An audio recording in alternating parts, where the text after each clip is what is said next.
आता आपण उभे आहोत नागपूर तुळजापूर महामार्गावर आणि आता समोर जे ठिकाण दिसत आहे ते आहे यवतमाळ जिल्ह्याच्या उमरखेड जवळील मार्लेगाव कॅनल पुलाजवळचे। आणि या ठिकाणी आज सकाळी एक रोई याला स्विफ्ट डिझायर या गाडीने धडक दिलेली आहे आणि यामध्ये हा जंगली प्राणी जखमी झालेला आहे। त्याचा डावा पाय मोडलेला आहे, डोक्याला मार लागलेला आहे आणि हा प्राणी नर जातीचा रोई आहे आणि गावकऱ्यांनी त्यांना वाचवण्याचा प्रयत्न केला।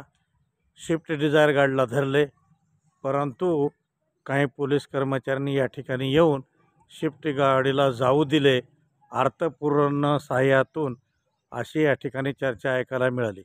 त्याचबरोबर वन विभागाच्या कर्मचाऱ्यांना सुद्धा वारंवार फोन केला, परंतु बातमी प्रकाशित करेपर्यंत वन विभागाचे कर्मचारी आलेले नव्हते।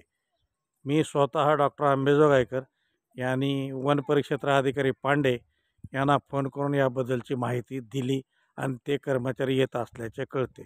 अग्निमान लाईव्ह न्यूजसाठी डॉक्टर आंबेजोगाईकर।